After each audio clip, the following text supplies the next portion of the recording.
मित्रांनो, तुमचं पुन्हा एकदा GB स्टोरी टेलर या यूट्यूब चॅनलवर स्वागत आहे. आजच्या आपल्या गोष्टीचं नाव आहे 11-18ची कल्याण फास्ट. लेखक वर्षकांत. पण गोष्ट सुरू करण्याआधी जर कोणी या चॅनलवर पहिल्यांदाच आलेले असाल तर त्यांनी ह्या चॅनलला सबस्क्राईब करायला विसरू नका. चला तर मग अजिबात वेळ न घालवता गोष्टीला सुरुवात करूया.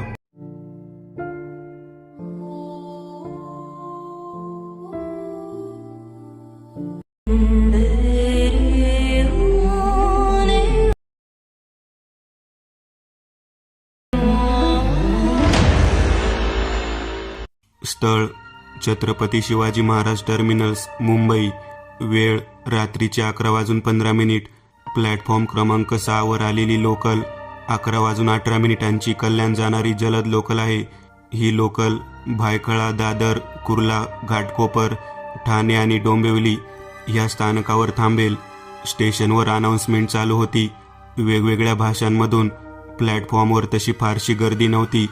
जरी रात्रीची गाडी होती तरी जनरल डब्यात बऱ्यापैकी गर्दी, कारण ही कल्याणला जाणारी शेवटची जलद गाडी. याच्यानंतर सगळ्या गाड्या स्लो गाड्या गोगलगाईच्या गतीने सरकणार, प्रत्येक स्टेशनवर थांबणार. म्हणून रात्री उशिरा जाणारे लोक ह्या गाडीत गर्दी करत. प्रत्येकाला आपल्या घरट्याची आस. दिवसभर ज्या घरासाठी काम करतो त्या घरात परतण्याची ओढ. या उलट लेडीज डब्यात मात्र मोजक्याच महिला. त्याचे कारण म्हणजे एवढ्या रात्री प्रवास करणाऱ्या महिला मोजक्याच होत्या. गाडी सुटायची वेळ झाली होती. ती आपले सगळे बळ एकवटून प्लॅटफॉर्मवर धावत होती. एका हातात लॅपटॉप, बॅग आणि दुसऱ्या हातात आपली ओढणी सांभाळत. गाडी सुटली तर घरी जायला खूप उशीर होईल. कसेही करून तिलाही लोकल पकडायची होती. गाडीची शिट्टी वाजली. गाडी सुटायची वेळ झाली. शेवटी ती आपल्या लेडीज फर्स्ट क्लासच्या डब्याजवळ पोहोचली. गाडी सुटायच्या 2 सेकंद आधी ती त्या डब्यात शिरली. तिने ती लोकल पकडली होती. हुश. तिने सुटकेचा निश्वास सोडला. नेत्रा, वाचलीस तू. सापडली तुला 11-18ची कल्याण फास्ट. ती स्वतःशीच बोलली. नेत्राने आतमध्ये डब्यात नजर फिरवली. डब्यात तिच्या व्यतिरिक्त फक्त 5-6 जणी होत्या. तिने एक विंडो सीट शोधली आणि तिथे स्थानापन्न झाली. पूर्ण डब्यात फक्त 5-6 जणी असल्यामुळे प्रत्येकीलाच विंडो सीट भेटली होती. प्रत्येकजण आपापल्या मोबाईलमध्ये डोके घालून बसलेल्या, पण प्रत्येकीच्या चेहऱ्यावर घरी लवकर पोहोचावे एवढीच काळजी. त्या महिलांपैकी कोणी चॅटिंग करत होते तर कोणी नेटफ्लिक्सवर काहीतरी बघत होते. तिथे बसलेल्यापैकी एक महिला आपल्या मुलाशी बोलत होती. बाळा, असं काय करतोयस रे? तू जेवून घे, मला उशीर होईल यायला. त्या बाईचा मुलगा बहुतेक जेवत नसावा, आपल्या आईची वाट पाहत असावा. दुसरी एक स्त्री आपल्या नवऱ्याला स्पष्टीकरण देत होती. लास्ट मोमेंटला काम आले तर काय करू? थांबावे लागले. तुलाही होतोच ना उशीर कधी कधी. पलीकडून काय उत्तर आले माहीत नाही, पण तिने रागात फोन कट केला आणि विचार करत बसली. तिथे एक मुलगी आपल्या बॉयफ्रेंडसोबत हळू आवाजात गुलूगुलू बोलत होती. तिला त्या मुलीचे बोलणे तर ऐकू येत नव्हते, पण त्या मुलीच्या चेहऱ्यावरची लाली सर्व काही सांगून जात होती. ट्रेनने प्लॅटफॉर्म सोडला होता आणि आता हळूहळू वेगही घेतला. नेत्राने आपली बॅग सीटवरच बाजूला ठेवली आणि आरामात बसली. तसं ती रोजच रात्री घरी यायची, पण आज जरा जास्तच उशीर झाला होता. एरवी ती 8:30-9च्या आसपास ऑफिसमधून निघत असे, पण आज अगदी निघायच्या वेळेला फॉरेन क्लायंटची क्वेरी आली. ती रिझॉल्व करता करता कसा आणि किती उशीर झाला ते तिलाही कळले नाही. ती अशीच होती. ऑफिसमधून घाईघाईत निघाली होती आणि आता कशीबशी ट्रेन पकडली. आता कुठे तिच्या लक्षात आले, अरे बऱ्याच वेळापासून आपण आपला मोबाईल चेक नाही केला. तिने लगेच पर्समधून मोबाईल काढला. अरे बापरे, स्क्रीनवर 5 मिस कॉल, 3 बाबांचे आणि 2 अनुजचे. अनुज तिचा लहान भाऊ. तिने लागलीच बाबांना कॉल केला. हॅलो बाबा. हॅलो नेत्रा, बेटा कुठे आहेस तू? आणि फोन का उचलत नव्हती? बाबांचा काळजीयुक्त स्वर. बाबा थोडी कामात होते, उशीर झाला आज निघायला. बेटा किती उशीर? हो बाबा, निघाली आहे, तुम्ही काळजी करू नका, येते मी. बेटा एक फोन तरी करायचास ना. तुझी आई आणि मी, आम्ही खूप काळजी करत होतो. जीव टांगणीला लागला होता आमचा. हो सॉरी बाबा, ते कामाच्या गडबडीत राहूनच गेले. सॉरी, असे नको करत जाऊ. जीवाला घोर लागून राहिला होता आमच्या. मागून आईचा आवाज ऐकू येत होता. कुठे पोहोचली ते विचारा तिला. हां विचारतो. थांब. नेत्रा, कुठे पोहोचलीस? मी आता भायखळ्याला पोहोचली आहे. ठीक आहे बेटा, कल्याण पोहोचायच्या आधी फोन कर. मी अनुजला पाठवतो तुला घ्यायला. रात्र खूप झाली आहे ना, म्हणून काळजी वाटते. ओके बाबा, मी करते फोन. तुम्ही झोपा आणि आईलाही सांगा झोपायला. ठीक आहे, व्यवस्थित ये बेटा. बाय. तिने बाबांना सांगितले तर होते झोपायला, पण तिला माहिती होते ती घरी येईपर्यंत तिचे आई बाबा दोघांचाही डोळा लागायचा नाही. डिसेंबरचा महिना होता. मुंबईत तशी थंडी नसते, पण धावल्या ट्रेनमध्ये खिडकीतून येणारा वारा अंगाला झोंबतो. बोचरी थंडी होती. तिने आपली ओढणी डोक्यावर घेऊन कानांभोवती लपेटून घेतली आणि सहजच मोबाईल चाळत बसली. अनुजने व्हॉट्सअपवर काही फनी स्टेटस ठेवले होते. अनुज कुठून तरी असे फनी व्हिडिओज शोधून आणायचा आणि स्टेटसला ठेवायचा.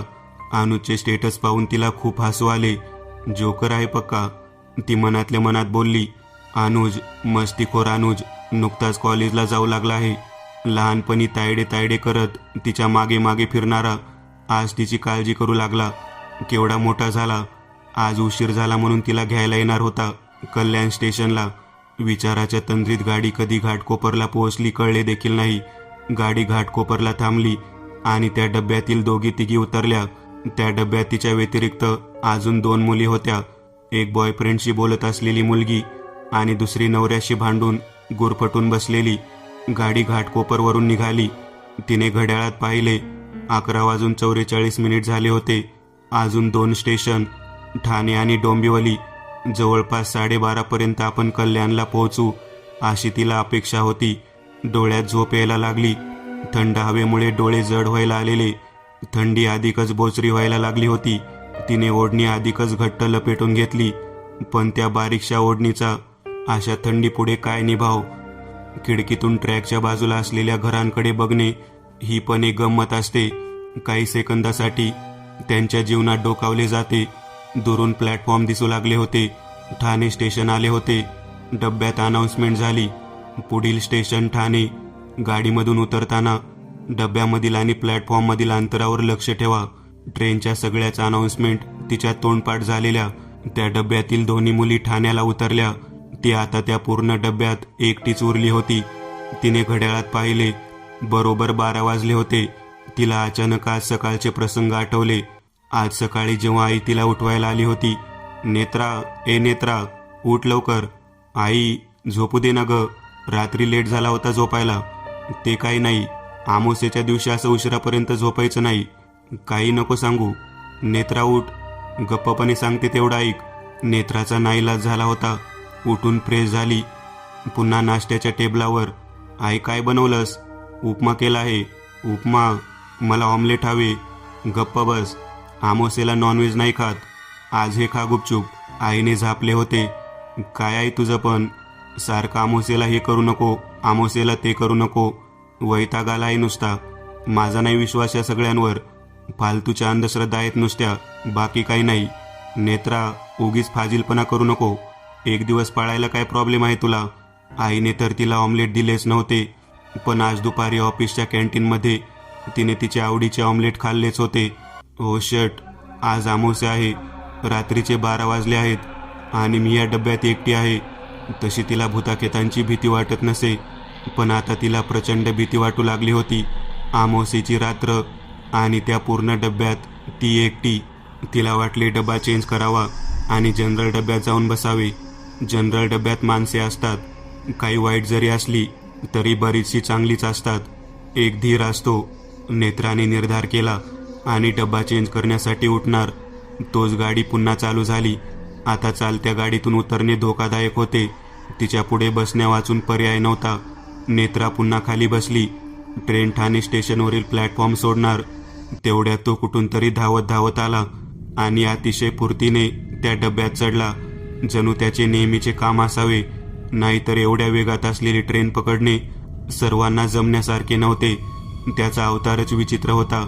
मजबूत शरीर यष्टी, अंगात पिवळ्या रंगाच्या जाळीचा बनियान, त्यावर एक भडक रंगाचा चितकाबरी डिझाईन असलेला शर्ट चढवलेला होता. त्या शर्टचे बटन लावण्याचीही तसदी घेतली नव्हती. शर्टचे दोन्ही टोक मिळून गाठ मारली होती. खाली कधी काळी पांढरी असलेली आणि आता मळून पिवळसर झालेली पॅन्ट, केस डोळे ताटरलेले, लाल भडक, काहीतरी नशा करून आला असावा. त्याला पाहून नेत्राच्या काळजात धस झालं. रात्रीच्या वेळी लेडीज डब्यात हा कशासाठी घुसला असेल? त्याचे ताटरलेले डोळे नेत्रावर रोखलेले होते. त्याचे लक्ष नेत्राच्या बॅगेकडे होते. नेत्राने भीतीने बॅग जवळ ओढून घेतली. लॅपटॉप बॅग आहे म्हणजे लॅपटॉप असणार. 50,000. हातात मोबाईल आहे 20,000. गळ्यात सोन्याची चैन आहे 50,000. त्याला समोर लाख सव्वा लाख दिसत होते. एवढा वेळ त्याचे लक्ष फक्त नेत्राजवळच्या मौल्यवान वस्तूंकडे होते आणि डोक्यात हिशोब चालू होता. नंतर त्याचे लक्ष नेत्राकडे गेले. ओढणी बांधल्यामुळे आणि तोंडासमोर केस आल्यामुळे त्याला नेत्राचा पूर्ण चेहरा दिसत नव्हता, पण तिचा गोरा रंग त्याच्या नजरेत भरला. त्याची नजर नेत्राच्या सर्वांगावरून फिरू लागली. त्याच्या डोळ्यात वासना तरळली. अरे, आपण उगीच दुसऱ्या मौल्यवान वस्तू बघत होतो. खरी मौल्यवानचीच तरी पोरगी आहे. ट्रेन ठाण्याहून निघाली होती. आता डायरेक्ट डोंबिवलीलाच थांबणार. ठाणे ते डोंबिवली 15 मिनिटांचे अंतर. त्याची वकवकलेली घाणेरडी नजर नेत्राच्या लक्षात आली. तिने धोका ओळखला होता. तो हळूहळू नेत्राच्या दिशेने सरकत होता. नेत्राचे हृदयाचे ठोके वाढलेले, अंगात कापरं भरले. तो एवढा धडधाकट गडी, आपण त्याचा प्रतिकार तरी कसा करणार? हा आपल्यासोबत नक्कीच काहीतरी बरे वाईट करणार याची नेत्राला कल्पना आली. नेत्रा मनात देवाचा धावा करू लागली. तो कामातूर झालेला पशु तिच्या दिशेने येत दातोट खात येत होता. आता आपण काय करावे या विचाराने ती इकडे तिकडे पाहू लागली. एकदम तिला गाडी थांबवण्याची साखळी दिसली. आशेचा एक किरण दिसला. ती साखळी ओढण्यासाठी धावते आहे हे लक्षात येताच तो एखाद्या जनावरासारखा तिच्यावर झेपावला. तिच्या हातात साखळी तर आली होती, पण ती साखळी ओढणार तोच त्याने तिला पकडून ठेवले होते. त्याच्या मगर मिठीतून सुटणे खूप अवघड होते. त्याच्या शरीराला कसला तरी घाणेरडा दर्प होता. तो वास तिच्या कानतोंडात भरला होता. तिला मळमळायला झाले. त्याने तिच्या हातातून साखळी सोडवून घेतली आणि तिला बर्थवर पटकले. त्याच्या आडदान ताकदीपुढे तिचा काहीच निभाव लागला नाही. तिच्या पुढे आता काहीच पर्याय नव्हता. तो हिंस्र पशु आता तिच्या शरीराचे लचके तोडू पाहत होता. वाचवा, वाचवा. तिने आपली सगळी शक्ती एकवटली. जोरात ओरडली, पण व्यर्थ. ट्रेनचा धडक धडक आवाज आणि बाहेर वाहणाऱ्या वाऱ्याचा आवाज, हा साऱ्या आवाजात तिचे ओरडणे कोणालाच ऐकू जात नव्हते. नेत्रा जीवाच्या आकंताने ओरडत होती, पण कुठूनच तिला मदतीची आशा दिसत नव्हती. त्या नालायकाने आता तिच्या ओढणीवर हात टाकला. तिची ओढणी ओढू लागला. तिने एका हाताने ओढणी घट्ट पकडून ठेवली. ती शरमेने खाली मान घालून बसली. डोळ्यातून अश्रू वाहू लागले. आता आपल्यासोबत काहीतरी भयंकर घडणार याची तिला कल्पना आली. तिच्या डोळ्यासमोर तिच्या घरचे तरळून गेले. आई, बाबा, अनुज. माहीत नाही आता त्यांना परत भेटू शकते की नाही. प्लीज सोडा मला, जाऊ द्या प्लीज. ती खाली मान घालून रडत बोलली. पाया पडते तुमच्या. ती त्या घाणेरड्या माणसाच्या पाया पडून विनवत होती. ओठ कापत होते, हातपाय थरथरत होते आणि तो राक्षस आपले पिवळे दात विचकून फिदी फिदी हसत होता. त्याला तिची अजिबात दया येत नव्हती. त्याने तिची ओढणी ओढून बाजूला फेकली. तिने आपले दोन्ही हात छातीशी कवटाळून आबरू झाकण्याचा केविलवाना प्रयत्न केला. डोळ्यांमधून अश्रूच्या सतत धारा चालू होत्या. त्याने आपल्या खिशातून एक धारधार सुरा काढला. हे बघ, गाडी आता 15 मिनिटे कुठेच थांबणार नाही. कोणीच येणार नाही तुला वाचवायला. गप्प बसशील तर जिवंत राहशील, त्याने धमकावलं. नेत्रा तशीच खाली मान घालून रडत होती. हे जाने मन, वर बघ, तुझा चेहरा तर बघू दे मला. तिने तशीच खाली मान घालून मानेनेच नकार दिला. वर बघ बोललो ना तुला. साली वर बघ, त्याने शिवी हसडली. तरी नेत्राने वर मान केली नाही. तो खूप चिडला. साली वर मान कर, तुला दाखवतोच. नेत्राचा धीर सुटला. तिने वर मान केली. त्याच्या नजरेला नजर दिली आणि जोरात ओरडली, पण तिचा आवाज बाहेर कोणालाच ऐकू गेला नाही. त्याचवेळी डब्यातील लाईट्स अचानक बंद झाल्या.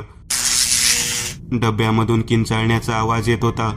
हृदय पिळवटून टाकणाऱ्या किंकाळ्या येत होत्या, पण इतर डब्यांमध्ये बसलेल्या कुठल्याही प्रवाशाला तो आवाज ऐकू येत नव्हता. ट्रेनच्या आवाजामध्ये तो आवाज दाबला जात होता. बराच वेळ तो आवाज येत राहिला. किंचाळ्या, नंतर विनवण्याचा आवाज, रडण्याचा आवाज. बाजूच्या डब्यामध्ये बसलेल्या प्रवाशांना ही कल्पना नव्हती की शेजारच्या डब्यात काय भयानक कृत्य चालू आहे. प्रत्येकजण घरी लवकर पोहोचण्याच्या फिक्रीत शेजारच्या डब्यात कोणीतरी जीवाची भीक मागते याची त्यांना खबरच नव्हती. त्या लेडीज डब्यामधील किंचाळ्या आता विवळण्यात बदलल्या होत्या. करुण हृदय सुरू होते. हळूहळू तो आवाजही क्षीण होत गेला आणि नंतर पूर्ण बंद झाला. प्रतिकार संपला होता. गाडी डोंबिवली स्टेशनला पोहोचली. त्या डब्यातून कोणीच उतरले नाही आणि त्या डब्यात कोणी चढलेही नाही. इतर डब्यांमधून जे उतरले ते लगबगीने घरी जायला निघाले. त्या डब्याकडे कोणाचेच लक्ष नव्हते. गाडीत मोजकेच लोक उरले होते. गाडी डोंबिवलीहून निघाली. कल्याणलाही तसेच. सगळेजण उतरले, आपापल्या घराकडे निघाले. त्या डब्याकडे कोणाचेच लक्ष नव्हते. कल्याण शेवटचे स्टेशन. गाडी खाली झाली. सगळ्या डब्यांच्या लाईट्स बंद झाल्या. तेथून गाडी सरळ कार शेडला गेली. रात्रभर ती गाडी तिथेच कार शेडला उभी होती आणि त्यासोबत तो लेडीज डब्बा सुद्धा. त्या डब्यात काय घडले आहे याचा थांगपत्ताही कोणाला लागला नाही. दुसरा दिवस उजाडला. सकाळचे 6 वाजले. रात्रीची 11-18ची कल्याण फास्ट आता सकाळी दादरला जाण्यासाठी प्लॅटफॉर्मवर लागली. सकाळी कामाला जाणाऱ्या महिला जेव्हा त्या डब्यात चढतात तेव्हा त्यांना त्या डब्यात अतिशय भयंकर दृश्य पाहायला मिळाले. ते दृश्य पाहून त्यांच्या अंगावर काटाच उभा राहिला. काही महिला तर बेशुद्ध झाल्या. डब्यात एकच गलका सुरू झाला. आरडाओरड सुरू झाली. गर्दी जमली. जो तो दुरूनच बघत होता. जवळ जाऊन पाहायची कोणाचीच हिंमत होत नव्हती. ती गाडी रद्द करण्यात आली आणि साईडला लावण्यात आली. तात्काळ पोलिसांना पाचारण करण्यात आले. इन्स्पेक्टर पवार इतर 2 कॉन्स्टेबल सोबत घटनास्थळी पोहोचले. इन्स्पेक्टर पवार आतील दृश्य पाहून हादरून गेले. डेड बॉडी पाहणे त्यांच्यासाठी रोजचेच होते, पण हे काहीतरी वेगळेच होते. काहीतरी अतिशय बीभत्स. पवारांना उलटीची तीव्र उबळ आली. ते डब्यातून बाहेर आले आणि धावत जाऊन एका डस्टबिन समोर वाकले. रात्रीची खाल्लेली चिकन करी भडाभडा बाहेर काढली. सर, तुम्ही ठीक आहात? कॉन्स्टेबल मोरेंनी पवारांची विचारणा केली. हो मोरे, मी ठीक आहे. कॉन्स्टेबल मोरे पवारांसमोर बिस्लरी पाण्याची बाटली धरतात. हे घ्या सर. इन्स्पेक्टर पवार 2 घोट पाणी पितात. मोरे, काय आहे हे? असं कोण मारतं? मलाही काही कळत नाही आहे सर. चला मोरे, आपल्याला इन्व्हेस्टिगेट करावीच लागेल. चला सर. पोलीस पुन्हा मृतदेहाजवळ येतात आणि निरीक्षण करतात. कॉन्स्टेबल मोरे मृतदेहाचे तोंड वळवतात आणि ओरडतात. सर, मी याला ओळखतो. मोरे, तुम्ही ओळखतात याला? कुणाची डेड बॉडी आहे ही? सर, हा गुड्डे आहे. भुरटा चोर आहे. पक्का चर्सी आहे. याच्या नावावर चोरी, दरोडे, छेडखानी यासारख्या अनेक केसेस आहेत. आपल्याला रेल्वे पोलिसांकडे याचा रेकॉर्ड सापडेल. मोरेंनी त्या मृतदेहाची ओळख पटवली. हा जर गुड्डे आहे तर त्याला एवढे भयानक पद्धतीने कोण मारू शकतो? पवारांनी डोके खाजवले. कारण की हा नुसता खून नव्हता, अतिशय निघरून आणि थरकाप उडवणारा खून होता. आतील डब्यांची खूप मोडतोड झाली होती. बऱ्याचशा सीट तुटल्या होत्या. लोखंडाचे रॉड सुद्धा वाकलेले दिसत होते. असे वाटत होते गुड्ड्याला पटकून पटकून मारले होते. त्याहून भयानक प्रकार म्हणजे त्याचे दोन्ही हात तोडून बाजूला फेकले होते. तसेच दोन्ही पायही तोडले होते. उरलेल्या धडाचा पार चेंदामेंदा केला होता. मान पिरगाळून उलटी फिरवली होती. आणि कहर म्हणजे पूर्ण शरीरात रक्ताचा एक थेंबही नव्हता. एवढा निगरून खून, पण कुठेही रक्ताचा एक थेंब सुद्धा सांडलेला दिसत नव्हता. मृतदेहाच्या मानेवर दातांच्या खुणा दिसत होत्या. मोरे, याला ज्याने मारले तो खूप शक्तिशाली असावा. मैताचे स्वतःचे वजन 80च्या आसपास असावे. एवढ्या दडदाकट माणसाला पटकून पटकून मारणारा खूप ताकदवान असावा. कळत नाही खुन्याने हातपाय का तोडले असावेत. मलाही कळत नाही. हातपाय कापले नाही आहेत तर तोडले आहेत. ऊस तोडावा तसा. मला वाटते सर, याला मारायला कमीत कमी 3-4 जण असावेत. एका जणांचे काम नाही आहे. कदाचित तुम्ही बरोबर बोलत आहेत मोरे. एका जणांचे काम नाही हे. पण रक्ताचा एक थेंबही कुठे सांडलेला दिसत नाही. हा काय प्रकार आहे? सर, असे असू शकते का की याला दुसरीकडे मारले असावे आणि इथे येऊन फेकले असावे? नाही मोरे, याच्या मानेवरच्या दातांची खून बघा. कुठल्या तरी प्राण्याने याला मारले असावे असे वाटते. पण सर, इथे लोकलमध्ये प्राणी कुठून येईल? आणि असा कुठला प्राणी आहे जो फक्त रक्त पिऊन गेला आहे? एवढा वेळ गप्प बसून त्यांचे बोलणे ऐकत असलेले दुसरे कॉन्स्टेबल काळभोर मध्येच बोलले, सर, हे काम कोण्या माणसाचे नाही. कॉन्स्टेबल काळभोर तसे नेहमी गप्प असत, फार कमी बोलत, पण जेव्हा कधी बोलत खूप गूढ बोलत. मग कुठल्या जनावरांचे? इन्स्पेक्टर पवारांनी विचारले. नाही सर, हे कुठल्या जनावराचेही काम नाही आहे. मग हे एका अघोरी शक्तीचे काम आहे. अघोरी शक्ती म्हणजे भूतप्रेत? हो सर, कुठली तरी शक्तिशाली अतृप्त आत्मा यामागे असू शकते. कॉन्स्टेबल काळभोर यांच्या बोलण्याने भीतीची एक तीव्र लहर त्या डब्यातून दौडून गेली. काही बोलू नका, पोलीस आहात तुम्ही. असल्या भाकड कथांवर विश्वास ठेवतात. सर, तुम्ही विश्वास ठेवा अथवा नका ठेवू, आत्मा असते. आता ह्याच डेड बॉडीकडे पहा, शरीरात रक्तच नाही आहे. असे होणे शक्य असते. याच्या गळ्यावरची खून पहा. त्या आत्म्याने याच्या शरीरातील सारे रक्त पिऊन टाकले आहे, नंतर हाल करून मारले. कसला तरी सूड घेतला आहे त्या आत्म्याने. आता त्या आत्म्याला रक्ताची चटक लागली आहे. लवकरच अजून असे खून. काळभोर, मूर्खासारखे काही बरळू नका. पवारांनी रुमालाने आपला घाम पुसला. जरी ते काळभोरांवर रागावले असले तरी आतून ते खूप घाबरले होते. काळभोर जे सांगत होते ते चुकीचे वाटत नव्हते, पण मेंदू त्यावर विश्वास ठेवू देत नव्हता. मनातील भीती चेहऱ्यावर न येऊ देता त्यांनी ऑर्डर सोडली. काळभोर, भूताकेतांच्या गोष्टी सांगू नका, कामाला लागा. मोरे, ॲम्ब्युलन्सला बोलवा आणि डेड बॉडी पोस्टमॉर्टमसाठी पाठवा. ॲम्ब्युलन्स बोलावली आहे सर. Okay, good. पोस्टमॉर्टम करून घ्या आणि मला लवकरात लवकर रिपोर्ट हवा आहे. Okay sir. पोस्टमॉर्टममध्ये कळेलच मृत्यूचे खरे कारण. इन्स्पेक्टर पवार. यावर काळभोर गूढ हसतात. काळभोर, तुम्हाला का झाले हसायला? काही नाही सर, तुम्ही बोललात ना पोस्टमॉर्टममध्ये मृत्यूचे कारण काय ते कळेल, म्हणून हसू आले. याच्यात हसायचे काय आहे? पोस्टमॉर्टममध्ये काहीच कळणार नाही सर. आपण त्या आत्म्याच्या वाटेला जायलाच नको. काळभोर, तुम्ही अजून पण त्या भूतपिशाच्यामध्येच अडकले आहात का? तुम्ही तुमचे काम करा. पवार ओरडले.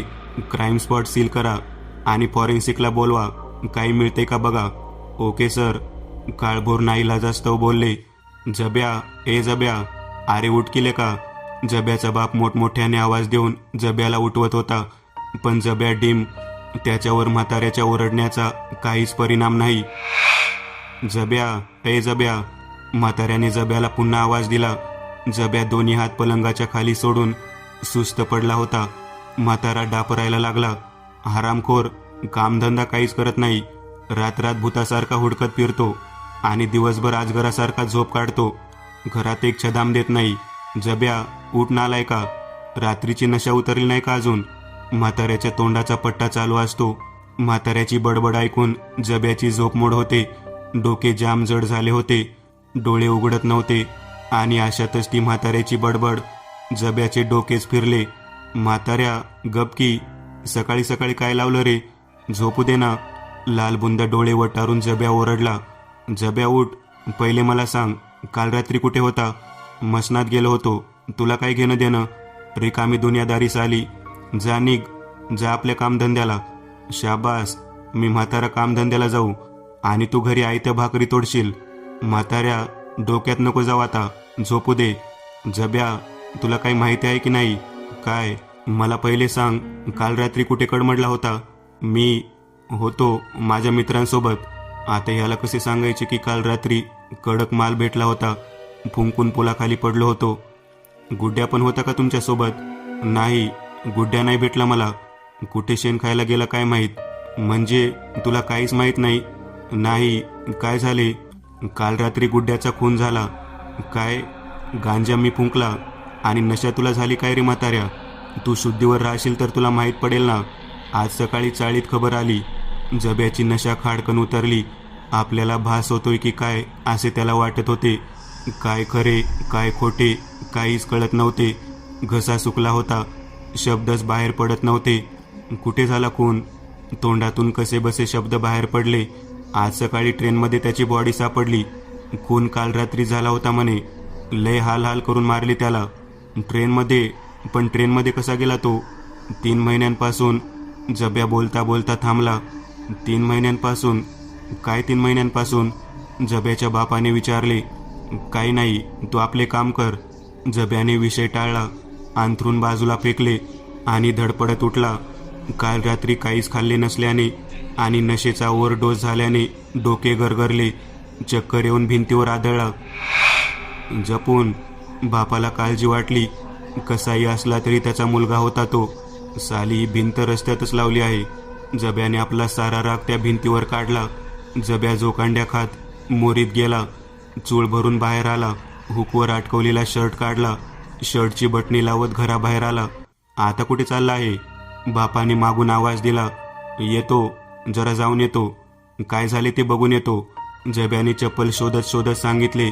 चप्पल काही सापडली नाही. चामारी चप्पल काल रात्री पुलाखालीच राहिली वाटतं. मरू दे तिकडं. तो तसाच आणवानी घराबाहेर पडला. गुड्ड्याच्या खुनाची बातमी चाळीत पसरली होती. त्याचं खुनामुळे चाळीत कुणालाच दुःख झालेलं दिसत नव्हते. शेजारच्या रिक्षावाल्या गजोदरची बायको बाहेरच कपडे धुवत होती. जब्याचे तिच्याकडे लक्ष गेले. एरवी तिच्या शरीरावरून नजर फिरवणारा जब्या आज पहिल्यांदा तिच्या चेहऱ्याकडे बघत होता. तिच्या चेहऱ्यावर एक आनंद दिसत होता. जब्याची आणि तिची नजरानजर झाली. जब्याकडे पाहून ती गूढ हसत होती. जणू काही ती सांगत होती, एक तर गेला, तुझा पण लवकरच नंबर लागेल. तिच्या नजरेतले भाव जब्याने नकळत टिपले होते. तिची नजर चोरून जब्या कसा तरी पुढे आला. चाळीतल्या सगळ्या बायका आपल्याला त्याच नजरेने बघत आहेत असे जब्याला वाटायला लागले. आपण दिसताच पदर सावरणाऱ्या ह्या बाया आज आपल्या नजरेला नजर देऊन जणू काही आव्हानच देत आहेत असे जब्याला वाटले. त्या नजरा त्याला भाल्यासारख्या टोचत होत्या. अचानक चाळीतला रस्ता त्याला लांब लांब वाटायला लागला होता. कधी एकदा या चाळीतून बाहेर पडू आणि रस्त्याला लागू असे जब्याला झाले होते. चाळीतल्या बायकांच्या नजरा चोरत जब्या कसाबसा चाळीतून बाहेर पडला. डोके सुन्न पडले होते. चालता चालता अचानक धाप लागत होती. एक अनामिक भीती दाटून येत होती. विचार करून करून डोके बधीर होऊ लागले. कळत नव्हते असे अचानक कसे झाले. गुड्ड्यासोबत, गुड्ड्या त्याच्या लहानपणीचा जिगरी दोस्त, दोघांच्या सवयी सारख्या, त्यामुळे लवकर मित्र झाले होते. दोघांच्याही घरच्यांनी त्यांच्या समोर हात टेकले होते. मग काय, दिवसभर नुसती टगेगिरी करायची. हळूहळू व्यसनांना सुरुवात झाली. व्यसन करायचे म्हणजे हातात पैसे हवे. मग चोऱ्या माऱ्या सुरू झाल्या. जेलची हवा खाऊन झाली. पण ती दोघे कधी सुधारायला तयार नव्हती. उलट जास्त निर्ढावले होते. मग आजूबाजूच्या लोकांना त्रास देणे सुरू केले. ते दोघे रात्री भूतासारखी बाहेर पडीत कोणाला तरी लुटायचे, पैसे चोरायचे आणि मग मिळालेल्या पैशाचा नशा करायचा. पैसे संपले की घराकडे परतायचे. दिवसभर झोप काढायच्या, नाहीतर चाळीतील महिलांना त्रास द्यायचा, मुलींना छेडायचे. असा त्यांचा नेहमीचा उद्योग झाला होता. या सर्व कांडामध्ये गुड्ड्या नेहमीच त्याच्या सोबत राहिला होता. चाळीतील लोक त्याला अक्षरशः वैतागली होती. एकदा गुड्ड्याची आयडिया घेऊन आला होता. रात्री उशिरा लेडीज डब्यामध्ये एकट्या दुकट्या असलेल्या मुलीला पकडायचे. त्यांचा मोबाईल, दागिने, लॅपटॉप सर्व विकून बऱ्यापैकी पैसे मिळतील असे गुड्ड्या बोलला होता. मग त्यांनी हा उद्योग सुरू केला. अपेक्षेपेक्षा खूप सोपे काम होते. ठाण्याला लेडीज डब्बा जवळपास खाली होत असे. डब्यात फक्त एकटी दुकटी महिला राहत असे. बऱ्याचशा मुली घाबरून जात. काही प्रतिकार न करता आपल्या किमती वस्तू त्यांच्या स्वाधीन करत. मस्जिद बंदर स्टेशनला गुड्ड्याचा एक मित्र होता. तो असा चोरीचा माल घेत असे. बऱ्यापैकी पैसे येत होते. त्यांचे चांगले चालले होते. पैसे कुळकुळत होते. मनसोक्त नशा करता येत होता. पण 3 महिन्यांपूर्वी कुठून गुड्ड्याला दुर्बुद्धी सुचली आणि 3 महिन्यांपासून त्यांनी ते काम थांबवले. म्हणजे त्या दोघांनीही ठरवले होते की तुर्तास आपण ही ट्रेनमधली चोरी बंद ठेवू. असं असताना गुड्ड्या ट्रेनमध्ये गेलाच कसा? खरं म्हणजे ते काम थांबवल्यापासून जब्याचाही हात तंग चालू होता. उधारीवर जास्त माल भेटत नव्हता. अशा परिस्थितीत आता गुड्ड्याही सोबत नव्हता. तरी राहून राहून एकच प्रश्न डोक्यात येत होता. गुड्ड्याला कोणी मारले असेल आणि जर त्यांचे ठरले होते की काही काळासाठी ट्रेनमध्ये जायचे नाही, तर गुड्ड्या ट्रेनमध्ये का मरायला गेला होता का? विचाराच्या तंद्रीत तो पुलाखाली पोहोचला. पुलाखाली त्यांचा अड्डा होता. तिथे एक नायजेरियन पुड्या विकायचा. नवीन गिरायकाला उधारीवर पण द्यायचा. मग एकदा का सवय लागली, मग नशेडी कुठे जात नसे. जब्या जोकांड्या खात नायजेरियन जवळ गेला. एलारा एक पुडी दे ना, पैसे देता हूँ बाद में. नायजेरियनचे नाव काहीतरी वेगळेच होते, पण सारे गंजेडी त्याला लाराच म्हणत. तो थोडासा क्रिकेटर ब्रायन लारा सारखा दिसत असे म्हणे. पिछला 4 पुडी का पैसा बाकी है. लारा चांगली हिंदी बोलत असे. त्याला मराठी पूर्ण समजत होती, फक्त बोलायचे वांदे होते. हाँ पता है, ये मिला के 5 हो जाएंगे. देता हूँ ना, भाग के थोड़ी जा रहा हूँ. यू कांट रन बडी, तेरी किडनी बेच के पैसे वसूल करूंगा मैं. लाराने धमकी दिली, आणि नुसती पोकळ धमकी नव्हती. असे पैसे वसूल करायची त्याची कगमेंड ही होती. हाँ हाँ ठीक है, आप दे ना पुडी. जब्या केविलवाण्या स्वरात विनवण्या करू लागला. लाराला त्याची दया येते. तो पाऊचमधून एक पुडी काढतो आणि जब्याच्या हातात कोंबतो. ये लास्ट टाइम है, next time no money no powder. Okay okay. जब्याच्या चेहऱ्यावर हसू आले. त्याने पुडी घेतली आणि त्याच पुलाखाली एका दगडामागे बसून चेसिंग करू लागला. सकाळचे काही खाल्ले नव्हते. डोक्यामध्ये विचारांची गर्दी. जबरदस्त किक बसली. जब्या चेसिंग करता करता तिथेच कडमडला. नशेचा असा एवढा परिणाम झाला की त्याला कधी झोप लागली कळले सुद्धा नाही. कितीतरी तास तो तिथेच पडून राहिला. डोळे उघडले तेव्हा चांगलीच रात्र झाली होती. जवळपास 6-7 तास तो तिथेच झोपून राहिला होता. उठल्या उठल्या चांगलीच भूक लागली होती. रस्त्यावर येऊन गाडीवरचे 2 वडापाव खाल्ले. ढसाढसा पाणी पिला. नशा करून बराच वेळ झाला होता. त्याला परत नशेची तलप लागली.